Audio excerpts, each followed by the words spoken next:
अज़ीज़ तलबा, dear student, प्यारे बच्चों, आप सभी कैसे हैं। आप सभी का हमारे चैनल में फिर से वेलकम है। बच्चों, प्यारे बच्चों, अस्सलाम वालेकुम। उम्मीद है कि आप सभी अच्छे से होंगे।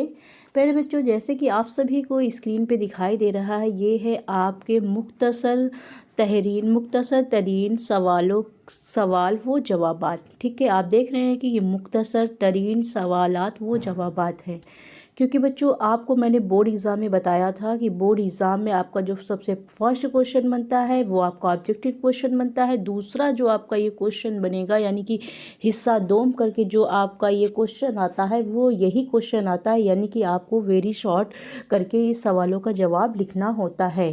पिछला मैंने जो पेपर आप लोगों को बताया है, आप लोग पेपर उठाइएगा और देखिएगा, आपके कुछ सवालात जो कि 1 नंबर के होते हैं वो आपको पेपर में ज़रूर आते हैं। और अगर आपने 1 नंबर का पेपर अच्छे से कर लिया तो इंशाल्लाह आपका वो नंबर कटने वाला नहीं है। ठीक है, तो मैं आपके लिए जो आज ही लेकर के आई हूँ ये बहुत इंपॉर्टेंट क्वेश्चन है। अगर आप बहुत अच्छे से तैयारी करेंगे, उम्मीद है कि इसमें से आपको आंसर ज़रूर मिल जाएंगे। ठीक है, तो देखते हैं हम क्वेश्चन आज का क्या क्या है। बहुत ही इंपॉर्टेंट क्वेश्चन है बच्चों, क्योंकि ढूंढ करके आपके लिए सर्च करके इंपॉर्टेंट क्वेश्चन बनाया जाता है। ठीक है, तो पहला क्वेश्चन मैंने जो आपके लिए बनाया था, पहला क्वेश्चन पिछली बार जो पूछा था वो पूछा था कि इकबाल का कोई एक शेर लिखिए। ठीक है, सबसे पहला क्वेश्चन, जिसके पास भी यूपी बोर्ड का पेपर होगा वो पिछली बार 2024 का पेपर वो देखेगा कि सबसे पहला जो उसमें क्वेश्चन पूछा गया था वो पूछा गया था इकबाल का कोई एक शेर लिखिए। ठीक है, तो आज का ये जो क्वेश्चन मैंने बनाया है आप लोगों के लिए, आप देखेंगे कि इकबाल के शेरी मजमूओं के नाम लिखिए। ठीक है, तो इकबाल के जो शेरी मजमूए हैं बच्चों को बहुत ही मोस्ट इम्पॉर्टेंट है। ठीक है, अक्सर आप इस क्लास के, अगर आप हायर क्लास में आते तब भी ये आपको पूछा जाता है। तो इकबाल के जो शेरी मजमूए हैं बहुत ही मशहूर मजमूए हैं। आप देखेंगे कि सबसे पहले पे बांगे दरा है, दूसरा है बाले जिब्रील है, तीसरा है ज़रबे कलीम है, चौथा है अरमुगाने हिजाज है। अरमुगाने हिजाज है ये इकबाल के बहुत ही मशहूर शेरी मजमूए हैं। आप सभी इसको ज़रूर नोट कर लीजिएगा। दूसरा क्वेश्चन आपका ये कह रहा है कि मुसद्दस मद्दो ज़ुज़्र इस्लाम नज़्म किसने लिखी है।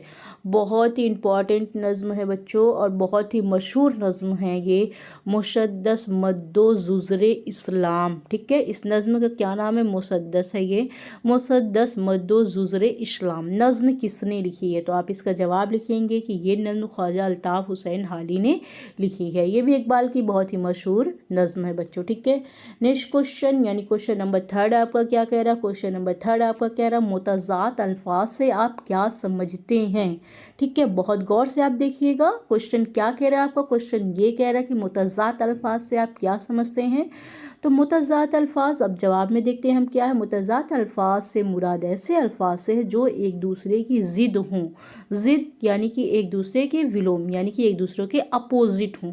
जो आप इंग्लिश में अपोजिट वर्ड्स पढ़ते हैं, हिंदी में आप विलोम वर्ड्स पढ़ते हैं, वही हमारे उर्दू के मुतज़ात अल्फाज यानी कि ज़िद वर्ड्स कहलाते हैं। ठीक है, मुतज़ात यानी कि आपको बस इतना ध्यान रखना है, गौर करना है कि मुतज़ात यानी कि अपोजिट वर्ड्स यानी कि आपके विलोम वर्ड्स। ठीक है, अब नेक्स्ट क्वेश्चन आपके क्या होते हैं, हाँ, यानी देखिए, और मैंने यहाँ पे आपको बनाया मुतज़ात से ही जुड़ा हुआ है, यानी उनके माने बरअक्स हों, जैसे कि रात और दिन। आप जानते हैं कि रात और दिन का अपोजिट वर्ड्स हैं, सुबह वो शाम है, इब्तिदा वो इंतहा है। ठीक है, इब्तिदा और वो इंतहा है, बच्चे और बूढ़े, ये एक दूसरे के अपोजिट वर्ड्स यानी कि ज़िद वर्ड्स हैं। ठीक है बच्चों, अब नेक्स्ट क्वेश्चन जो है आपका मोस्ट इम्पॉर्टेंट क्वेश्चन है, चौथा क्वेश्चन। आप देखेंगे कि चौथा क्वेश्चन जो आपका वो कह रहा है इंशाइया से आप क्या समझते हैं। ठीक है, पिछली बार जो क्वेश्चन पूछा गया था वो खाका पूछा गया था। ठीक है, तो इस बार 2 क्वेश्चन इंपॉर्टेंट हो सकते हैं, एक तो इंशाइया से आप क्या समझते हैं, दूसरा आपका इंपॉर्टेंट हो सकता है कि अफसाना निगारी से आप क्या समझते हैं। ठीक है, मैं यहाँ पे मिस हो गया है, मेरा यहाँ पे अफसाना मिस हो गया है, गलती से मिस हुआ, लेकिन आप बिल्कुल भी स्किप मत करिएगा अफसाना को, आप अफसाना निगारी भी याद करिए और इंशाइया से आप क्या समझते हैं ये तो है ही। ठीक है, इंशाइया से आप क्या समझते हैं? तो इंशाइया प्यारे बच्चों, पिछले वीडियो में मैंने बहुत ही अच्छे ढंग से इंशाइया काफ़ी डिटेल में पढ़ाया है।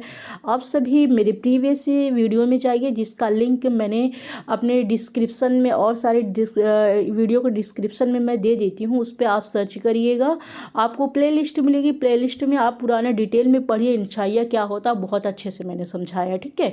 क्योंकि ये क्वेश्चन शॉर्ट में है तो यहाँ पे मुझे शॉर्ट में आपको बताना है, लेकिन आप डिटेल में इंशाइया ज़रूर पढ़िए, इंपॉर्टेंट पार्ट है उर्दू का, इतना जान लीजिए आप।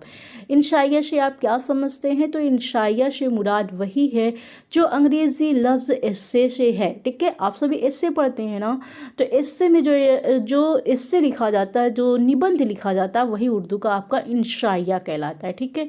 इंशाइया को मज़मून भी कहा जाता है, मैंने यहाँ पे लिखा है इंशाइया को मज़मून भी कहा जाता है। इंशाइया किसी भी मौजू पर लिखा जा सकता है।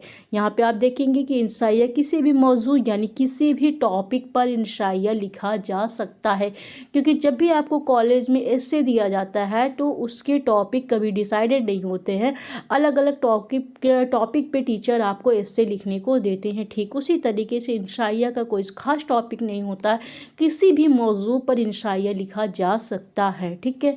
नेक्स्ट क्वेश्चन और क्वेश्चन नंबर 5 जो आपका बहुत इंपॉर्टेंट क्वेश्चन है। पिछली बार बच्चों शेर तशरीह करने के लिए बहुत आया हुआ था, वो भी फ़ानी बदायूनी का शेर पूछा हुआ था। एक मुअम्मा है समझने का न समझाने का, ज़िंदगी क्या है को है ख्वाब है दीवाने का। ये शेर जो कि फ़ानी बदायूनी का बहुत ही मशहूर शेर था बच्चों, ये पूछा हुआ था। इसलिए आप शेर जो बहुत ही मशहूर शेर हैं जैसे इकबाल के हैं, हाल ही के, वो शेर आप ज़रूर गौर से पढ़िएगा, इस बार भी आपका ज़रूर पूछेगा, ठीक है। यहाँ पे मैंने हाल ही का शेर लिया हुआ है, जिस तो जो है कि खूब से खूब तर कहाँ, अब ठहरती है देखिए जाकर नज़र कहाँ, ज़रूरी हवालों के साथ इस शेर की तशरीह कीजिए, ठीक है। तो यहाँ इसका जवाब हम इस तरीके से लिख सकते हैं। ख्वाजा अल्ताफ़ हुसैन हाली शेर में कहते हैं कि इंसान की ये फितरत है जुस्तजू, यानी कि इंसान की ये तलाश होती है, उसकी फितरत होती है क्या, कि उसकी तलाश हमेशा अच्छी से अच्छी यानी कि बेहतर से बेहतर चीज़ों की वो तलाश में रहता है, ठीक है। इंसान हमेशा उसकी जुस्तजू यानी कि तलाश, उसकी खोज रहती है कि वो हमेशा अच्छी से अच्छी यानी बेहतर से बेहतर चीज़ों की तलाश में रहता है। फिर दूसरा शेर है कि अब देखिए ठहरती है जाकर नज़र का, अब देखना है कि ये उसकी वो तलाश कहाँ जाकर ख़त्म होती है, कहाँ जाकर रुकती है, ठीक है। तो इस तरीके से इनका ये शेर की तशरीह है। आप सभी एक दो बार पॉज करके ज़रूर सुनिएगा, आपको अच्छे समझ में आएगा, ठीक है। क्वेश्चन नंबर 6 आपका बहुत इंपॉर्टेंट क्वेश्चन है, पिछली बार पूछा था 5 नाविलों के नाम, इस बार मैंने आपसे पूछा है कि 5 अफसानों के नाम, ठीक है। 4 अफसानों के नाम तो मैं खुद बता देती हूँ, लेकिन बच्चों एक अफसाने के नाम आपको कमेंट में ज़रूर लिखना है, किसी मशहूर अफसाना और अफसाने निगार के नाम आपको खुद ही बताना है, ठीक है।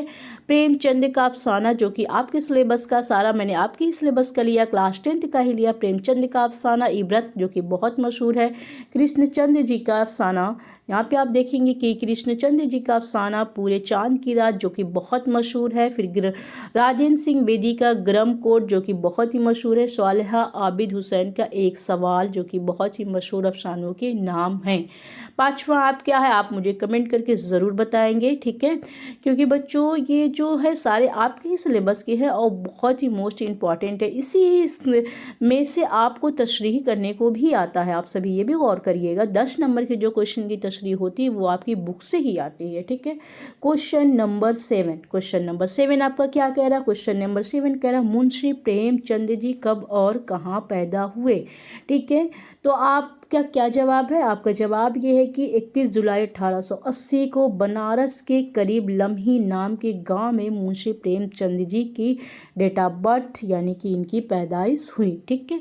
क्वेश्चन नंबर 8 क्या कह रहा है? क्वेश्चन नंबर 8 आपका ये कह रहा है कि उर्दू के कुछ इंशा पर्दाजों या इंशाइया निगारों के नाम। ये मैंने इंशाइया आपको पहले से बता रखा है, अभी आगे के वीडियो में आप देखेंगे कि इंशा पर्दाज, इसमें आप बिल्कुल कंफ्यूज मत होइएगा कि इंशा पर्दाज और इंशा निगारों के नाम में क्या फ़र्क है, ठीक है। तो मोहम्मद हुसैन आज़ाद, अल्ताफ़ हुसैन हारी, ख्वाजा हसन निज़ामी, मिर्ज़ा फ़रहतुल्लाह बेग, रशीद अहमद सिद्दीकी, कन्हैया लाल कपूर वगैरह कि आपके उर्दू के मशहूर इंशा परदाज़ों या इंशा निगारों के नाम है बच्चों। इसे ज़रूर रट लीजिएगा, आपको इस बार बोर्ड एग्ज़ाम में ज़रूर मिलेगा। ठीक है, क्वेश्चन नंबर 9, क्वेश्चन नंबर 9 आपका क्या कह रहा है? रशीद अहमद सिद्दीकी को हुकूमत हिंद ने कौन सा खिताब दिया? खिताब दिया यानी कि अवार्ड दिया। उन्हें कौन सा अवार्ड दिया गया?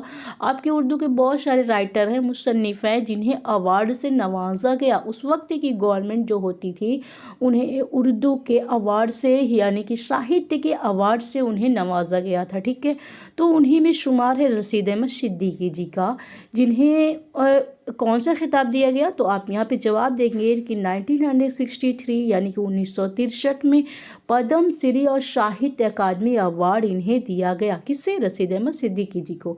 ठीक है, क्वेश्चन नंबर 10 आपका क्या कह रहा है? क्वेश्चन नंबर 10 ये कि जो बहुत ही मशहूर आपका है कि कसीदे के कितने अज़्ज़ाए तरकीबी हैं। ठीक है, कसीदे के कितने अज़्ज़ाए तरकीबी? तो आप बताएंगे कि कसीदे के 4 अज़्ज़ाए तरकीबी हैं। ओके, तो ये हाँ 4 अज़्ज़ाए तरकीबी हैं और अज़्ज़ाए तरकीबी के नाम मैं आपको पहला है, मैं यहाँ पे मिसिंग हो गया मुझसे, तो आप सभी यहाँ पे ज़रूर लिख लीजिएगा, तमहीद या तशबीब। पहला है तमहीद या तशबीब, दूसरा है गुरेज़। ठीक है, दूसरा है गुरेज़, तीसरा है मदह या मुज़म्मत। ठीक है, तीसरा है मदह या मुज़म्मत, चौथा है मक्ता या खात्मा या बरदुआ। ठीक है, ये है इनका चौथा मोस्ट इम्पॉर्टेंट है बच्चों। ठीक है, मक्ता या खात्मा या बरदुआ। फिर से मैं बोल दूँ, तमहीद या तशबीब। ठीक है, 4 होते हैं, पहला है तमहीद या तशबीब, दूसरा है गुरेज़, तीसरा है मदाह या मुज़म्मत, चौथा है मक्ता या खात्मा बरदुआ। ठीक है, तो ये है आपके 4 ऑप्शन जो कसीदे के अज़्ज़ाए हैं यानी कसीदे के पार्ट हैं। ठीक है बच्चों, तो ये बहुत ही मोस्ट इम्पॉर्टेंट क्वेश्चन जो आप सभी के लिए मैं लेकर के आई हूँ बोर्ड एग्ज़ाम के लिए। आप सभी देख रहे हैं कि मेरा जो कंटिन्यू वीडियोस जा रहा है बच्चों, वो बोर्ड एग्ज़ाम के पर्पज़ से ही जा रहा है, क्योंकि वक्त बहुत कम है। आपका बोर्ड एग्ज़ाम कैसे आ जाएगा और आपका पेपर उस दिन कैसे आ जाएगा आपको पता ही नहीं चलेगा। ठीक है, तो आप सभी मेरे वीडियो पर ज़रूर बने रहिएगा, और जो भी मैं बता रही हूँ पहले आप इसके स्क्रीनशॉट ले लीजिए, क्योंकि मोस्ट इम्पॉर्टेंट क्वेश्चन हैं ये सभी।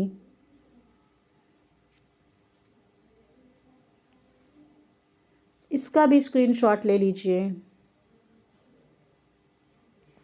इसका भी स्क्रीनशॉट ले लीजिए, और इसका भी स्क्रीनशॉट लीजिए। ओके बच्चों, तो हम फिर मिलते हैं आप सभी से नेक्स्ट वीडियो में। आप सभी प्लीज़ बच्चों, मैं बार बार कह रही हूँ कि आप सभी प्लेलिस्ट पे जाइए, मेरी पुरानी वीडियो जो काफ़ी डिटेल में आप सभी को बताई गई है। ये तो बोर्ड एग्ज़ाम की तैयारी हो रही है, लेकिन बहुत सारी जानकारी जो मैंने क्लास 10 की अपने पुरानी वीडियो में बताई गई। आप प्ले लिस्ट पर जाकर मेरे पुराने वीडियो ज़रूर देखिए, और प्लीज़ लाइक करना बच्चों, और शेयर करना मत भूलो, और प्लीज़ अपना कमेंट में नाम लिखो। प्यारे बच्चों, खूब आगे बढ़ो, खूब मेहनत करो, इससे आप पूरे बोर्ड एग्ज़ाम की तैयारी इतनी अच्छी करेंगे बच्चों कि जिस दिन आपका बोर्ड एग्ज़ाम का पेपर मिलेगा आप कहेंगे कि मैम ने तैयारी करवाई है। इंशाअल्लाह ऐसा ही होगा। ठीक है, तब तक के लिए आप सभी अपना ख्याल रखें। हम आप सभी से फिर मिलते हैं नेक्स्ट वीडियो में। यूँ ही मुस्कुराते रहें। ओके, अल्लाह हाफिज़, टेक केयर।